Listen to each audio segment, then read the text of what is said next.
right here in the good old state of Florida, home of the Seminole. Now let me tell you right now, this tribe was awesome. And unlike the rest of the tribes throughout North America, this tribe was relatively new because it was composed of runaway slaves and breakaway from the Creek Native Americans. Now, let me tell you this right now. They used their environment for their food, clothing, and shelter. They were experts in using the palmetto fronds to make their homes. The chickee, which was located above the water on stilts. They would not be afraid of alligators because that'd be part of their dinner. And they also harvested citrus fruits such as grapefruit, lemon, limes, and oranges. Stand for something or fall for anything. The Trail of Tears is a haunting reminder of what the United States government did to Native Americans at the turn of the century in the 1800s. The Indian Removal Act, that's a civil rights issue. Native American tribes from South Carolina, Georgia, and Alabama were forced south as runaways and as refugees on their own land because of the expulsion of Native Americans prior to the Indian Removal Act of 1830. The man the Seminole called Osceola was born around the year of 1804, but he wasn't born as Osceola. He was born as Billy Powell, and he became an influential leader of the Seminole in Florida. His family had a mixed heritage that included Creek, Scottish, Irish, African, and English.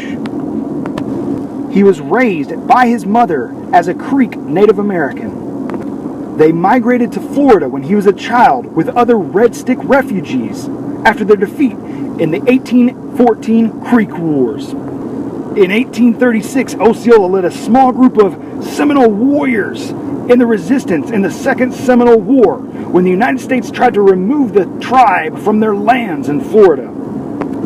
When he was captured in September of 1837, he became a prisoner at Fort Moultrie in Charleston, South Carolina. They say he may have died of an internal infection or possibly malaria. He was buried with military honors at Fort Moultrie. What does it mean to be a refugee? A refugee means that you are forced out of your home because you are pushed out by another group of people. Seminole. Yeah, that's Muskogee, and it became anglicized or made into English to form the word Seminole, which translates to wild. The Seminole used their natural environment for their food, clothing, and shelter. It also became part of their culture. You can't take something that doesn't belong to you.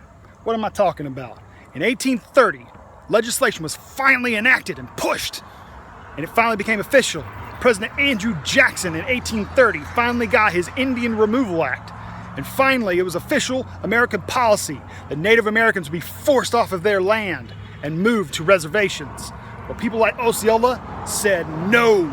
So he became an advocate for Seminole rights during the First Seminole War, and in the Second Seminole War, he gathered all the Seminole leaders and chiefs and tribes and said, you know what, we're going to fight this United States encroachment.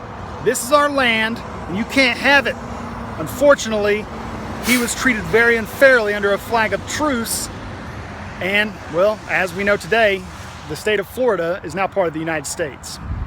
Renegade, that is exactly what Osceola was. Osceola, a runaway Creek Native American, became a Seminole and actually was responsible for standing up against the United States government and fighting their encroachment upon his land. He actually killed another Native American who sold cattle to white men, and he actually was knocked out and taken north by American officials under a flag of truce because he was so dangerous. He led and coagulated the Seminole that was around this place in this state to fight against the United States government. If you don't stand for something, you'll fall for anything. Boom! For real. Here we are in Florida.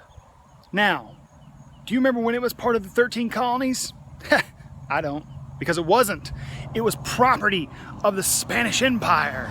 They actually retained Spain into the 1800s when it was annexed by the United States for a low sum of about $5 million. Florida is hot and humid most of the year. It doesn't snow much in Florida, and if it does, it's in the northern areas. But along the beaches, Temperatures are cool. You've got some wind.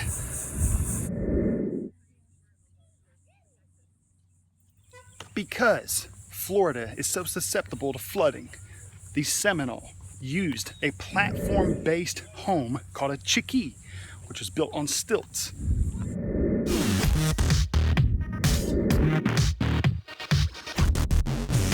Yeah, and that's our show. Thanks for tuning in.